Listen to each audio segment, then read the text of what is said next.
అందరికీ నమస్కారం. నేను మీ అశ్విని.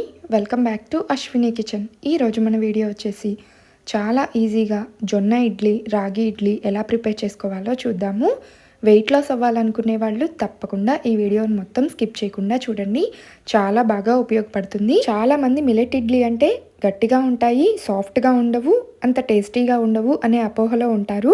కానీ ఒక్కసారి ఇలా ప్రయత్నించండి, చాలా బాగుంటాయి. ముందుగా అయితే ఒక బౌల్ తీసుకొని అందులోకి 1.5 కప్పు దాకా మినపప్పు తీసుకున్నాను. మినపగుళ్ళైనా సరే ఇదే క్వాంటిటీలో తీసుకోండి. వీటిలో కొన్ని నీళ్లు పోసి పక్కన పెట్టుకోండి. వీటితో పాటే రవ్వ కూడా నానబెట్టుకోవాలి. నేను రాగి ఇడ్లీ రవ్వ, జొన్న ఇడ్లీ రవ్వ ఈ 2 టైప్స్ ఆఫ్ రవ్వలు తీసుకొని ఇడ్లీకి అయితే నానబెడుతున్నాను. ఇందులో కావాలంటే మిల్లెట్లో కూడా అన్ని రకాల మిల్లెట్ ఇడ్లీ రవ్వలు దొరుకుతాయి వీళ్ళ దగ్గర. ఇవి వచ్చేసి Vasundhara house of quality products వాళ్ళ దగ్గర నుంచి తెప్పించాను. మిల్లెట్స్లో ఎన్ని టైప్స్ ఉంటాయో అన్ని టైప్స్ ఇడ్లీ రవ్వలు వీళ్ళ దగ్గర దొరుకుతాయి. కొర్రలు, సామలు, ఊదలు, అంటుకొర్రలు ఇలా మిల్లెట్స్లో ఏమేమి ఉంటాయో అవన్నీ వీళ్ళ దగ్గర అయితే ఇడ్లీ రవ్వలు దొరుకుతాయి. ఒక్క ఇడ్లీ రవ్వలే కాదండి, మిల్లెట్స్కి సంబంధించిన అన్ని రకాల ఐటమ్స్ వీళ్ళ దగ్గర అయితే దొరుకుతాయి. పైన ఇచ్చిన నంబర్కి కాల్ చేసినా వాట్సాప్ చేసినా సరే వీళ్ళు మీకు రెస్పాండ్ అవుతారు. లింక్స్ అడుగుతున్నారు కొంతమంది. లింక్స్ అయితే లేవండి. పైన స్క్రీన్ మీద రన్ అవుతున్న వాట్సాప్ నంబర్కి మెసేజ్ చేయండి లేదా కాల్ చేయండి. చక్కగా మీకు ఏమేమి కావాలో అవన్నీ బుక్ చేసుకోండి. ఇక ముందుగా రాగుల రవ్వ అయితే ఒక 2 కప్పులు ఒక బౌల్లోకి తీసుకున్నాను. అండ్ అదేవిధంగా జొన్న ఇడ్లీ రవ్వతో కూడా జొన్న ఇడ్లీ ప్రిపేర్ చేస్తున్నాను కదా, ఈ రవ్వని కూడా ఒక 2 కప్పులు ఒక బౌల్లోకి తీసుకుంటున్నాను. మొత్తంగా 1.5 కప్పు మినపప్పుకి 2 కప్పుల రాగి రవ్వ, 2 కప్పుల జొన్న రవ్వ తీసుకున్నాను.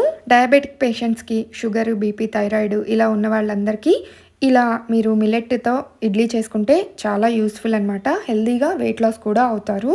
ఇక తీసుకున్న ఈ 2 రవ్వల్లో నీళ్లు పోసుకొని మినపప్పుతో పాటే 4 గంటల పాటు నానబెట్టుకోవాలి. మినపప్పు 4 గంటలు నానబెట్టుకోండి. ఈ రవ్వలు కూడా 4 నుంచి 5 గంటల పాటు నానబెట్టుకుంటే చాలా బాగుంటాయి ఇడ్లీ, చాలా సాఫ్ట్గా. ఇక ముందుగా అయితే నానబెట్టేశాను. ఈ రవ్వ అంతా పూర్తిగా నానిన తర్వాత 1కి 2 సార్లు రవ్వనైతే శుభ్రంగా కడిగేసి తీసుకోండి. ఒకసారి ఇలా బాగా పిసికి పక్కన పెట్టారంటే నీళ్ళంతా ఇలా తేలుతాయి. ఆ తర్వాత పైన తేలిన నీళ్ళని ఉంచేసి రవ్వని పిండి ఒక గిన్నెలోకి తీసుకోవాలి. నార్మల్ ఇడ్లీ రవ్వ ఏ ప్రాసెస్లో చేస్తామో అదే ప్రాసెస్ అనమాట.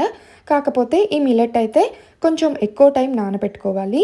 మనకి మినపప్పు కూడా నానిపోయాయి. అన్నింటినీ శుభ్రంగా కడిగేసి నీళ్ళన్నీ తేలిన తర్వాత పైన ఉన్న వాటర్ మొత్తాన్ని వంచుకొని తీసుకుంటున్నాను.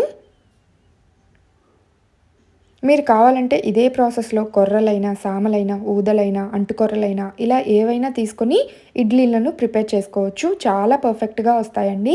ఇక నానబెట్టుకున్న రవ్వని మొత్తాన్ని వాటర్ పిండేసి ఒక బౌల్లోకి తీసుకుంటున్నాను. ముందుగా జొన్న రవ్వని పిండేశాను. తర్వాత రాగి పిండి రవ్వ ఉంది కదా, రాగి రవ్వ, ఇది కూడా పిండి ఒక బౌల్లోకి తీసుకోండి. ఇక నానబెట్టుకొని శుభ్రంగా కడుక్కున్న పప్పు కూడా తీసుకున్నాను. వీటిని ఒక మిక్సీ జార్లోకి సగం పప్పుని తీసుకోవాలి. నేను రెండిటికి కలిపి ఒకేసారి నానబెట్టాను కాబట్టి ఇలా 2 పార్ట్స్గా డివైడ్ చేసి తీసుకుంటున్నాను. ఇలా పప్పును తీసుకొని కొంచెం వాటర్ వేసుకొని మెత్తగా ఫైన్గా రుబ్బుకోవాలి. మీరు గ్రైండర్లో వేసుకుంటే గ్రైండర్లో పిండి అయినా సరే సేమ్ ఇదే ప్రాసెస్లో చేసుకోవచ్చు. హాఫ్గా చేసుకొని ఒక దానిలో సగం పిండిని ఇంకో దానిలో సగం పిండిని డివైడ్ చేసుకొని వేసుకొని పిండిలో ఈ రవ్వ అంతా బాగా కలిసేంత వరకు కలుపుకొని ఒక రోజంతా ఫర్మెంట్ చేసుకోవాలి. ఇదే ప్రాసెస్లో మీరు మిల్లెట్స్లో ఏవి తీసుకున్నా సరే చేసుకోవచ్చు. నార్మల్ ఇడ్లీ పిండి ఎలా ప్రిపేర్ చేసుకుంటామో అదే విధంగా. నేను 2 రకాల ఇడ్లీలు ప్రిపేర్ చేద్దామని చెప్పేసి సగంగా తీసుకున్నాను కదా. మీరు ఒక్క రవ్వకే నానబెట్టుకున్నట్టయితే పప్పు, 1 కప్పు పప్పు అయితే మినపప్పు అయితే 3 కప్పుల దాకా రవ్వ తీసుకోండి. అది ఏ రవ్వ అయినా పర్లేదు. నేను మీకు డీటెయిల్గా అంతా వివరంగా చెప్పాలని చెప్పేసి కొంచెం ల్యాగ్ చేశాను వీడియో, ఏమీ అనుకోవద్దు. ఇక రుబ్బుకున్న మినప్పిండి రెండింటిలో కలిపేసుకున్నాను. మీరు గ్రైండర్లో రుబ్బుకున్నా సరే ఇదే ప్రాసెస్లో కలిపి పెట్టేసుకోవచ్చు. ఒక దానిలో నిండుగా ఉందని చెప్పేసి మరొక గిన్నెలోకి కొంచెం పిండిని ట్రాన్స్ఫర్ చేసుకొని మూత పెట్టేసి నైట్ అంతా ఫర్మెంట్ చేసుకున్నాను. నైట్ పడుకోబోయే ముందు 10కి అలా రుబ్బుకొని పెట్టుకున్నాను. మార్నింగ్ 6 కల్లా చక్కగా పిండి అంతా ఫర్మెంట్ అయిపోయింది. చూడండి, చాలా చక్కగా పొంగింది. నార్మల్ ఇడ్లీ రవ్వ వేసుకుంటే పిండి ఎలా ఫర్మెంట్ అవుతుందో అదే విధంగా ఈ పిండి కూడా రెడీ అయిపోయిందండి. చూసారు కదా, లోపలంతా బబుల్స్ ఫామ్ అయిపోయాయి. పిండి అయితే బాగా ఫర్మెంట్ అయింది. ఇప్పుడు మీకు కావాల్సిన అంత పిండిని ఒక బౌల్లోకి తీసుకొని మిగిలిన పిండిని ఫ్రిడ్జ్లో పెట్టుకొని డే బై డే వేసేసుకోవచ్చు. ఎక్కువ రోజులైతే పిండి అంత బాగుండదండి ఫ్రిడ్జ్లో పెట్టుకున్న. ఈ మిల్లెట్స్తో చేసి పెట్టుకున్న పిండి ఒక 2 డేస్ అలా మాత్రమే నిల్వ ఉంటుంది. వారం రోజులు అలా అయితే అంత బాగుండదు, పులుపు వచ్చేస్తుంది. చక్కగా ఇలా పిండి అయితే ఫర్మెంట్ అయింది కదా, దీన్ని నేను 2 పార్ట్స్గా డివైడ్ చేసుకొని వీటిని కూడా బౌల్లోకి అయితే తీసుకున్నాను. కావాల్సినంత పిండిలో మాత్రమే ఉప్పు కలుపుకొని ఇడ్లీ వేసుకోండి, మిగిలిన పిండిని ఫ్రిడ్జ్లో పెట్టుకోండి. ఈ 2 పిండిలో ఇప్పుడు తగినంత ఉప్పు వేసుకొని కలుపుకొని వేడివేడిగా ఇడ్లీలు వేసుకున్నామంటే చాలా చాలా సాఫ్ట్గా చాలా టేస్టీగా వస్తాయి. నేను ఈ పిండిని మిక్సీలో వేసే రుబ్బాను, అయినా సరే చూడండి ఎంత పర్ఫెక్ట్గా వచ్చిందో. మీరు కూడా సేమ్ ఇదే ప్రాసెస్లో చేశారంటే మీకు కూడా ఇంతే పర్ఫెక్ట్గా పిండి పులుస్తుంది, ఇడ్లీ కూడా చాలా పర్ఫెక్ట్గా వస్తాయి. నేనైతే ఇడ్లీ ప్లేట్స్ మీద క్లాత్ వేసి పిండి వేసుకుంటాను. ఇడ్లీలు డైలీ ఇలానే వేస్తానండి. మీరు కావాలంటే నార్మల్గా ప్లేట్ మీదైనా ఇడ్లీ వేసుకోవచ్చు. ఇలా తడి క్లాత్ మీద ఇడ్లీలు అయితే వేసుకొని దీన్ని ఆవిరి మీద ఉడికించేసుకోవాలి. ఫస్ట్ ఒక ప్లేట్ రాగి ఇడ్లీ వేశాను, తర్వాత మరొక ప్లేట్ జొన్న రవ్వతో చేసిన ఇడ్లీ వేస్తున్నాను. ఈ పిండిని ప్లేట్కి ఫిల్ చేసుకొని క్లాత్ని ఈ విధంగా ఫోల్డ్ చేసి చక్కగా ఇడ్లీ పాత్రలో సెట్ చేసుకున్నట్లయితే 2 ఇడ్లీ మనకి ఒకేసారి రెడీ అయిపోతాయి. చాలా అంటే చాలా పర్ఫెక్ట్గా వస్తాయి. ఎక్కువసేపు కూడా వీటినేమి మనం ఆవిరి మీద ఉడికించక్కర్లేదు, జస్ట్ 10 to 15 మినిట్స్ ఉడికిస్తే సరిపోతుంది.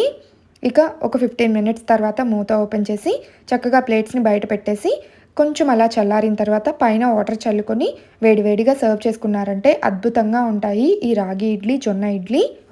ఇలా వేస్తే ఏంటంటే మనకు ఒక బెనిఫిట్ ఉంది, ప్లేట్కి మనకి ఇడ్లీ అతుక్కోవు, చక్కగా ఈజీగా వచ్చేస్తాయి క్లాత్ మీద వేసుకుంటే.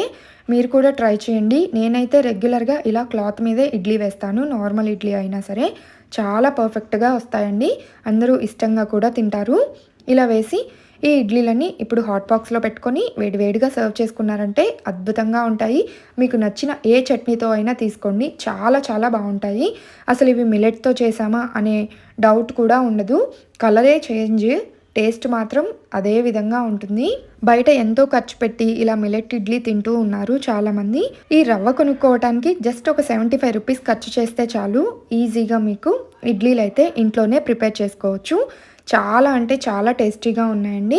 నేనైతే వీటిని పల్లీ చట్నీతో సర్వ్ చేసుకున్నాను, మా పిల్లలు కూడా చాలా ఇష్టంగా తిన్నారు. మీరు నమ్ముతారో లేదో, అసలు ఇడ్లీ తింటూ ఈ ఇడ్లీ ఏంటి ఇలా ఉన్నాయి అని కూడా అడగలేదు, అంత ఇష్టంగా తిన్నారు. తప్పకుండా మీరు కూడా ఈ రవ్వనైతే తీసుకొని ఇడ్లీని ట్రై చేయండి. ఎక్కడికైనా సరే వీళ్ళు కొరియర్ చేస్తారు. పైన ఇచ్చిన నెంబర్కి కాల్ చేయండి ఆర్ వాట్సాప్ చేయండి. జస్ట్ 75 రూపీస్ టు 100 రూపీస్ లోపే ఈ రవ్వ మనకి అవైలబుల్గా ఉంది. ఈ ఇడ్లీ మీకు నచ్చితే లైక్ చేసి షేర్ చేయండి. ఇలాంటి మరెన్నో ఇంట్రెస్టింగ్ రెసిపీస్ కోసం వెంటనే నా ఛానల్ని సబ్స్క్రైబ్ చేసుకోండి. Thank you for watching friends. Bye bye.